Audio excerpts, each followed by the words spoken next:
کون سی کتاب ہے جس پر 100% ہر مسلمان کا ایمان ہے؟ نام پتا ہے؟ قرآن ہے۔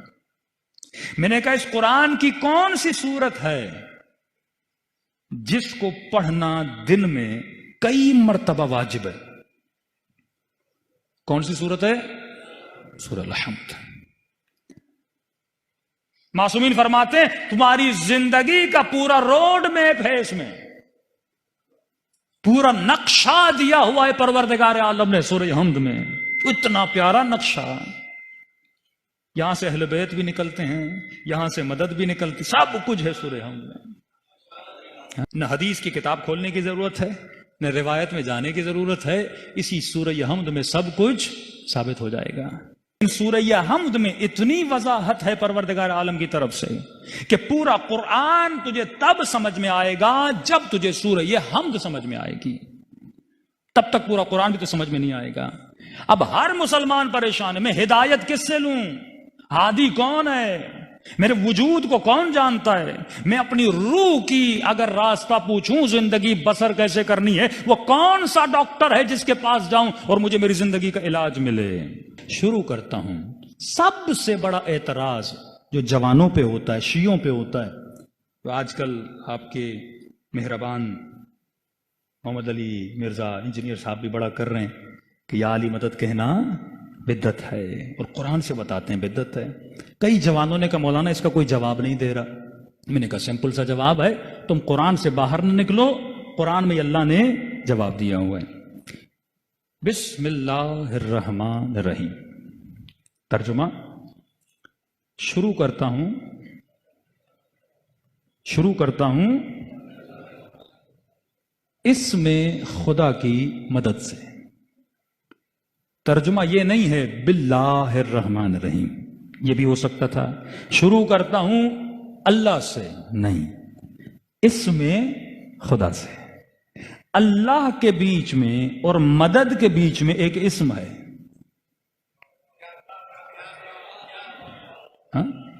جو یہ کہتے ہیں نا ڈائریکٹ اللہ سے مدد مانگنی چاہیے، آگے خدا خود جواب دے گا۔ اللہ کے بیچ میں اور مدد کے بیچ میں، با مدد کے لیے استعمال ہوتا ہے، با استعانت بولتے ہیں، با اور اللہ کے بیچ میں اسم ہے۔ شروع کرتا ہوں اس میں خدا کی مدد سے، اور میرے چھٹے ماں فرماتے ہیں نحن اسماء اللہ، ہم بھی اسماء خدا ہیں۔ نسبت کس کی طرف ہے؟ اللہ کی طرف ہے۔ چلیے کون اللہ؟ مجھے کیا پتا، اللہ تو ہی بتا، میں تو تجھے جانتا ہی نہیں، میں تو پیدا ہوا ایسے سمجھے چوزا انڈے سے نکلا، انڈے سے اس کو کیا پتا مرغی کیا ہوتی ہے، میں بھی دنیا میں آیا، مجھے کیا پتا کون اللہ؟ کہتے گھبرا نہیں، میں خود بتاتا ہوں، الرحمن الرحیم۔ میری دو صفات ہیں، ایک صفت ہے کہ میں رحمان ہوں، ایک صفت ہے کہ میں رحیم ہوں۔ رحمان اور رحیم میں فرق کیا؟ حالانکہ دونوں رحمت سے نکلے ہیں، کہ ایک میں رحمان ہوں مطلب رحیم ہوں، مطلب ایک میری رحمت عام ہے، جرنل ہے، سب کے لیے، حیوان چرن پرند جتنی بھی کائنات ہے سب پہ میری رحمت ہے۔ مطلب جب بادل برستے ہیں، میں بادلوں کو یہ نہیں کہتا کہ علی والے کے گھر میں برسنا، دشمن علی کے گھر میں نہ برسنا، رحمت عام ہے، جب یہ آئیں گے سب کے اوپر برسیں گے۔ دوسرا میری رحمت خاص ہے، میں ہر کسی کو نبی نہیں بناتا، میں ہر کسی کو علی نہیں بناتا، میں ہر کسی کو سیدۃ النساء العالمین نہیں بناتا، میں ہر کسی کو باب مدینۃ العلم نہیں بناتا، میں ہر کسی کو سیدہ شباب اہل جنت نہیں بناتا، میں ہر کسی کو حسین کی مجلس میں نہیں بلاتا، میں ہر کسی کے دل میں علی اور آل علی کی محبت کو نہیں ڈالتا۔ یہ رحمت کیا ہے؟ خاص ہے۔ اچھا خدایا تو عام رحمت بھی کرتا ہے، خاص رحمت بھی کرتا ہے، میں کیا کروں؟ کہ بولو الحمد للہ رب العالمین، شکر ہے خدا کا، کیونکہ وہ تیرا رب ہے۔ شکر کی بھی وجہ ہونی چاہیے۔ آپ مجھے پانی کا گلاس دیں گے، بولوں گا تھینک یو۔ آپ مجھے کھانا دیں گے، بولوں گا آپ کا شکریہ، آپ نے کھانا کھلایا۔ آپ مجھے کسی جگہ تک چھوڑیں گے، کہوں گا شکریہ۔ آپ نے کچھ میرے لیے کیا، آپ نے، اے خدا تو نے میرے لیے کیا کیا؟ کہ میرا شکر کرو. کیوں؟ کیونکہ میں تیرا رب ہوں. اگر میں تدبیر نہ کرتا دنیا نہ بنتی. میں مدبر الامور ہوں، میں مینیجر ہوں، مینیج کرتا ہوں پوری کائنات کو. میں نے تجھے بنایا، میں نے تجھے خلق کیا. اور کیوں خلق کیا؟ میں نے تدبیر کر کے تجھے بنایا ہے. تو اپنے وجود کو دیکھے گا، ایک بہت بڑی سائنس ہے تیرے وجود میں. دنیا کی کوئی چیز کسی شے سے جدا نہیں ہے. میں نے تمہارے وجود کو تدبیر کیا. تدبیر کیوں کیا؟ رب العالمین، مطلب پورے جہاں کی تدبیر کرنے والا میں ہوں. الحمدللہ رب العالمین. پھر کہتا ہے الرحمن الرحیم. میں رب اس لیے ہوں کیونکہ میں رحمان ہوں. میں رب اس لیے ہوں کیونکہ میں رحیم ہوں. کبھی سوچا؟ میرے مولا فرماتے ہیں 9 مہینہ یہ ماں بچے کو پیٹ میں رکھتی ہے. پیدا ہوتا ہے ماں کو تکلیف دیتا ہے. 9 مہینہ پیٹ میں ہوتا ہے، تکلیف دیتا ہے. پیدا ہوتے ہی ماں کا خون چوستا ہے. دودھ وہ خون ہے جو دودھ میں بدلا ہے. یہ صرف لے رہا ہے، دے کچھ نہیں رہا. بچہ ماں سے صرف لے رہا ہے، اسے دے کچھ نہیں رہا. کہ پھر بھی ماں اس سے محبت کرتی ہے، اس کی گندگی صاف کرتی ہے، اس کے ڈائپرز کو چینج کرتی ہے. ماں کو گھن نہیں آتی، اسے تکلیف نہیں آتی، وہ خوشی خوشی کرتی ہے. کہ مولا کیوں؟ کہ اگر وہ ماں کے دل میں رحمانیت کی صفت کو نہ ڈالتا، اس صفت کی وجہ سے یہ ماں سب کچھ کر رہی ہے. فرمایا میں رب ہوں، اس لیے رب ہوں کیونکہ میں رحمان ہوں. اگر میرے دل میں بندوں کے لیے رحم نہ ہوتا میں تجھے پیدا کیوں کرتا؟ اکثر لوگ سوال کرتے ہیں نا، اللہ نے مجھے پیدا کیوں کیا؟ تو علماء سوال کرتے ہیں نہ ہونا اچھا ہے یا ہونا اچھا ہے؟ کسی چیز کا نہ ہونا اچھا ہے یا ہونا اچھا ہے؟ سب کہتے ہیں ہونا اچھا ہے. کہ اس نے تجھے عدم سے وجود دیا. وجود کیوں دیا؟ کیونکہ وہ رحمان تھا. الرحمن الرحیم مالک یوم الدین. اے میرے بندے یاد رکھنا، قیامت اور یوم الدین کا مالک کون ہے؟ میں اللہ ہوں. ٹھیک ہے خدا، میں سمجھ گیا تو نے مجھے پیدا کیا کیونکہ تو رحمان ہے، تو رحیم ہے. میں تیرا شکر کرتا ہوں کیونکہ تو میرا رب ہے. دنیا آخرت یوم دین کا مالک تو ہے. اب بتا تو صحیح، اس یوم دین کے لیے میں کیا کروں؟ میری ڈیوٹی کیا ہے دنیا میں آنے کے بعد؟ میں دنیا میں لایا کیوں گیا؟ اللہ ہدف دنیا بتاتا ہے. کہتا اب بول ایاک نعبد وَإِيَّاكَ نَسْتَعِينُ. یہاں پہ وہابی شیعوں سے بڑا کھیلتے ہیں، بیچارے جوان پریشان ہو جاتے ہیں. سمپل شبہ ہے جس کا جواب میں ابھی دے دیتا ہوں. ایاک نعبد، یہ شبہ محمد علی مرزا نے بھی کیا. ایک کلپ بن جائے تو اس کو بھیج دیجئے گا. ایاک نعبد وَإِيَّاكَ نَسْتَعِينُ. ترجمہ، تیری ہی عبادت کرتا ہوں، تجھ ہی سے مدد مانگتا ہوں. مفتی کہتے ہیں یہ بھی تو ہو سکتا تھا نا، نعبد ایاک نستعین ایاک، لیکن کہا نہیں، پہلے کہا ایاک نعبد، حصر کیا. مطلب تیری ہی عبادت کرتا ہوں، مطلب کسی اور کی نہیں کرتا. تجھ ہی سے مدد مانگتا ہوں. تو کہتے ہیں مطلب میں کسی اور سے مدد نہیں مانگتا، پھر تو یا علی مدد کیوں کہتا ہے؟ کیا اے خدا میں تجھ ہی سے مدد مانگتا ہوں. جب حصر کر دیا نا، تجھ ہی سے مدد مانگتا ہوں، مطلب کسی اور سے، کسی، مولا علی کو تھوڑا ذہن سے باہر نکالیے، کسی اور سے مدد نہیں مانگتا. پھر تو ڈاکٹر سے مدد کیوں مانگتا ہے؟ سمپل ترجمہ ہے، میں کسی سے مدد نہیں مانگتا. یہ نہیں ہے اس آیت میں کہ علی سے نہ مانگو ڈاکٹر سے مانگو. تجھ ہی سے مدد مانگتا ہوں. کہ نہیں زندہ سے مانگ سکتے مردہ سے. اس آیت میں نہ زندہ ہے نہ مردہ ہے. یہ تو تیرے فلسفے ہیں نا، یا زندہ کے لیے ہے فلاں مردہ کے لیے. اس میں تو پڑھتا کیوں ہے؟ پہلی بات تو جمپ کیوں مار رہا ہے؟ عقل مند شیعہ وہ ہوتا ہے جب یہ تفسیر بٹھا کے پڑھو نا، پہلا کام یہ کرنا اسے جمپ نہیں مارنے دینا. وہ فوراً جمپ مارے گا حدیث میں، فوراً سورہ ہم سے نکل کے کسی اور سورت میں جا کر نہیں، اللہ نے اسی سورت کو پڑھنے کے لیے بولا ہے، جواب بھی اسی میں ہونا چاہیے۔ میں بھی سورہ ہم سے باہر نہیں نکلوں گا، تجھے بھی سورہ ہم سے باہر نکلنے نہیں دوں گا۔ اگر کوئی اور آیت اسی طرح واجب ہوتی جس طرح سورہ ہم کو پڑھنا واجب ہے، آپ باہر نکل سکتے تھے، لیکن جب یہ روڈ میپ ہے تو کلیئرٹی بھی اسی کے اندر ہونی چاہیے، باہر نکلنے ہم نہیں دیں گے۔ اب یہ بتا، تو ماں سے مدد کیوں مانگتا ہے؟ پیدا ہوتے ہی تیری ماں تیری مدد نہ کرے تو اپنی نجاست کو صاف نہیں کر سکتا؟ تو ڈاکٹر سے مدد کیوں مانگتا ہے؟ تو انجینئر سے مدد کیوں مانگتا ہے؟ تو ریڑھی والے سے مدد کیوں مانگتا ہے؟ اے مولوی، تو مشہور ہونے کے لیے یوٹیوب سے مدد کیوں مانگتا ہے؟ تو کوئی پوچھے محمد علی مرزا سے، جب ایاک نستعین میں کسی سے مدد نہیں مانگتا، پھر یہ بٹن کیا ہے آپ دکھاتے ہو، یہ سلور ملا، یہ گولڈن ملا؟ آپ کو مشہور کرنے میں اللہ نے مدد کی تھی، انگریزوں کو یوٹیوب نے مدد کی، آپ کی مسیحیوں کے یوٹیوب نے آپ کی مدد کی، سوشل میڈیا نے آپ کی مدد کی۔ تو آپ ان آلات و اسباب کی مدد نہ لو نا پیغام خدا کو پہنچانے کے لیے۔ میں نہیں کہہ رہا میں مخالف ہوں، آیت پہ ٹکا ہوا ہوں۔ پھر ڈاکٹر کے پاس نہ جاؤ، بیمار ہو جاؤ، ایاک نستعین۔ کھانا چاہیے، ایاک نستعین۔ پانی چاہیے، ایاک نستعین۔ کسی کے پاس نہ جاؤ، ترجمہ اگر یہ کرو گے، کیونکہ تجھ ہی سے مدد مانگتا ہوں، تو ہر عقل مند بندے کے ذہن میں سوال ہوگا، اے خدا کس چیز میں؟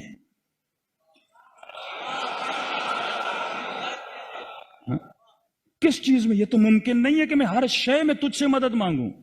اب ظاہر کپڑے میں خود پہنوں گا، سفر پہ جانا ہے گاڑی کی مدد لوں گا، ہاں کھانا کھانا ہے روٹی کی مدد لوں گا، پیٹ بھرنے کے لیے کچھ بھی کر، کبھی آواز پہنچانے کے لیے لاؤڈ کی مدد لوں گا۔ کس چیز میں تجھ ہی سے مدد مانگتا ہوں؟ اللہ کی آواز آئے گی، عقل نہیں ہے؟ پہلا جملہ نہیں پڑھا تم نے؟ ایاک نعبد، تیری ہی عبادت کرتا ہوں۔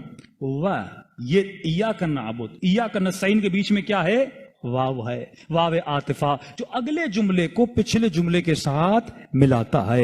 اے خدا تیری ہی عبادت کرتا ہوں اور تیری عبادت میں تجھ ہی سے مدد مانگتا ہوں۔ تیری ہی عبادت میں کسی بت سے مدد نہیں مانگتا، کیونکہ اگر بندہ کوئی بنا سکتا ہے تو بنا سکتا ہے۔ ہاں اللہ نہ چاہے تو ہم اس کے بندے بن سکتے ہیں کیا؟ توحید خالص، اور شیعوں سے بڑی توحید اور گاڑی توحید کسی مکتب کے پاس نہیں ہے۔ آپ کے پاس نہ وہ دعائیں ہیں نہ وہ مطالب ہیں، آ جاؤ مکتب اہل بیت میں، ہمارا تو وہ خدا ہے ہی نہیں جو جہنم میں پاؤں ڈال دے۔ اچھا خدا تجھی سے مدد مانگ رہا ہوں، تیری عبادت میں بتا کیا کروں؟ کہا بولو اہدنا الصراط المستقیم۔ ہدایت کی دعا مانگ مجھ سے، کس کے لیے؟ صراط مستقیم پر۔ اے خدا یہ صراط مستقیم کیا ہے؟ پہچان کیا ہے؟ جانوں کیسے؟ پہچانوں کیسے؟ اگر کوئی کسی کو ایڈریس بتاتا ہے نا کہ فلاں کونے پہ چلے جانا، ایک دکان ہوگی، بھئی فلاں بورڈ لگا ہوگا، تب جا کے آپ کو پہچان لگتی ہے، تو نشانیاں بتائی جاتی ہے نا، جس طرح انبیاء کی نشانیاں بتاتا ہے، اولیاء کی نشانیاں بتاتا ہے، رسول خدا کی نشانیاں بتاتا ہے۔ تو اے خدا یہ اس راستے کی نشانیاں کیا ہیں؟ میں اس راستے پہ چلوں تو کیسے چلوں؟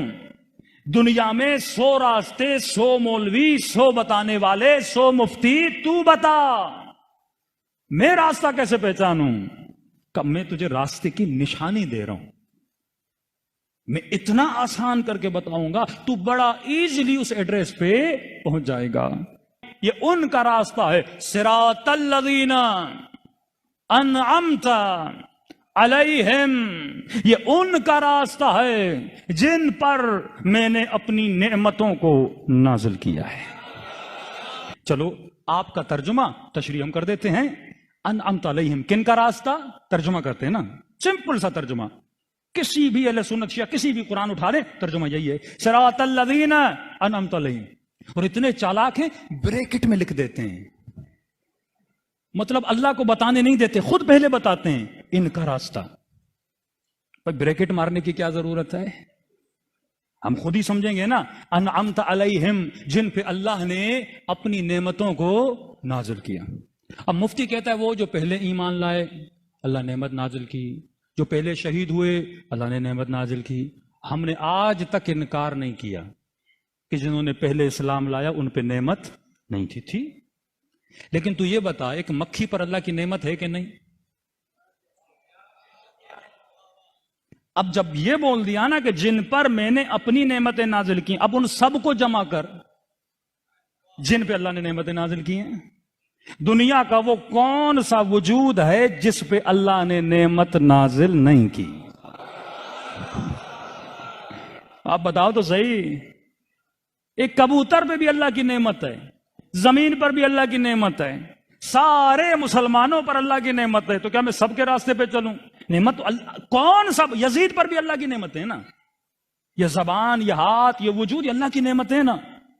تو کل یزید بولے میرے اوپر اللہ کی نعمت ہے، تو بولے گا انعمت علیہم۔ اگر یہ ترجمہ، جب آپ ایک لفظ عام بولتے ہو نا، مثلا ایک چیز کا عام ترجمہ کا، تو عام میں سب آتے ہیں، پھر اللہ پر واجب ہے اس کو تخصیص دے، خاص کرے۔ مثلا میں بولتا ہوں یہ پیسے ہیں مومنین کے لیے، تو آپ پوچھو گے مولانا کون سے مومنین؟ کراچی والے، حیدرآباد والے، ایران والے، کس کے لیے آپ ڈونیشن دے رہے ہو؟ اب بولوں گا ایران والے، ایران میں بھی کون سے؟ قم والے، مشہد والے۔ تو ایڈریس جب دو گے تو اس بندے تک پہنچو گے۔ تو کا صراط الذین، خدا کی قسم قرآن نے وہ کڑی لگائی ہے، نہ کوئی مفتی نکل سکتا ہے، نہ کوئی مولوی بھاگ سکتا ہے۔ کہا صراط الذین انعمت علیہم، ان کا راستہ جن پر میں نے اپنی نعمتوں کو نازل کیا۔ تو میں سوال کروں گا پروردگارا، تو نے نعمت تو عارف کاظمی پہ بھی کی، تو نے نعمت آیار سیما برگاہ میں آنے والوں پر بھی کی، تو نے نعمت انسانوں پر کی، تو نے نعمت حیوانوں پر کی، تو نے نعمت پرندوں پہ کی، تو نے نعمت چونٹیوں پہ کی۔ دنیا کا کوئی ایسا وجود نہیں ہے جس پہ تیری نعمت نہ ہو۔ اب بتا تو صحیح، ان سارے نعمت والوں میں سے میں کن کے راستے پر چلوں؟ ذرا ایڈریس کو کلیئر تو کر دے۔ تو اللہ کی آواز آئی، گھبرانے کی ضرورت نہیں ہے، میں دو صفت بتا کے جا رہا ہوں، جن کے اندر یہ دو صفات ہیں وہ نعمت والے ہیں۔ خدایا صفت تو بتا۔ آواز آئی انعمت علیہم غیر المغضوب علیہم، پہلی صفت یہ ہے میں ان پہ کبھی غضبناک نہیں ہوا۔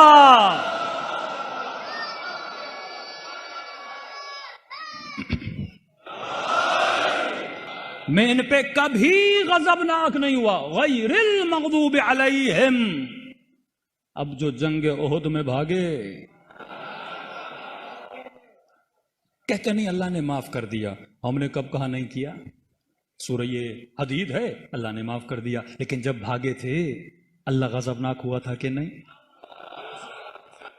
مطلب جس نے زندگی میں ایک دن بھی ایسا گزارا ہو جس میں مخالفت خدا ہو، اس ایک دن میں اللہ غضبناک تھا کہ نہیں تھا؟ اب کوئی ایسا ڈھونڈو جو زندگی میں کبھی غضبناک نہ رہا ہو۔ پھر بھی اللہ نے کہا شاید مفتی کے لیے گنجائش رہ جائے، بول دے میں نے معاف کر دیا، اللہ نے معاف کر دیا، یہ کر دیا۔ کا دو صفت بتا رہا ہوں، پہلی صفت یہ ہے غیر المغضوب علیہم، یہ وہ ہیں جن پہ میں کبھی غضبناک نہیں ہوا، اور یہ وہ ہیں وَلَضَّالِّينَ، اور وہ بھی کبھی گمراہ نہیں رہے۔ جو 40 سال بت پرستی کرتے رہے وہ انعمت علیہم نہیں ہو سکتے۔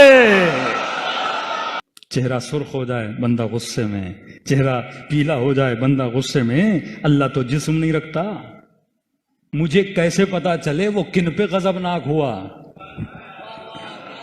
اے خدا تیرا چہرہ مجھے نظر نہیں آتا، مجھے کیسے پتا چلے؟ آواز آئی فاطمہ تو بضعۃ منی، فاطمہ میرے جگر کا ٹکڑا ہے، جس پہ یہ غضبناک ہو اس پہ میں غضبناک ہوتا ہوں۔ صفات بتاتا ہے خدا، اللہ قرآن میں کبھی نام نہیں بتاتا، کیونکہ نام سے زیادہ صفت مضبوط ہوتی ہے۔ اکثر جوان یا بولتے ہیں بھائی اگر 12 امام تھے اللہ قرآن میں نام بتا دیتا، نام نہیں بتاتا۔ اگر اللہ قرآن میں نام بتاتا ابو سفیان اپنے بچوں کے وہی نام رکھ لیتا، سیدھی بات ہے۔ پھر ہم اس پہ ثابت کرتے علی یہ والا نہیں ہے، علی وہ والا ہے، حسن یہ والا نہیں ہے، حسن وہ والا ہے۔ اب مفتی اسی میں بحث چھڑی رہتی، اللہ نے کہا نام نہیں بتاؤں گا، تو سیانا ہے تو میں بھی تیرا رب ہوں، ہاں؟ تو مکر کرتا ہے تو میں خیر الماکرین ہوں۔ میں صفت بتاؤں گا، کہا اپنا نام بتاؤں گا، نبی کا نام بتاؤں گا، تیسرے کی صفت بتاؤں گا، انما ولیکم اللہ والرسول، میں ولی، میرا رسول ولی، تیسرا وہ ولی جو حالت رکوع میں زکوٰۃ دیتا ہوا نظر آ جائے۔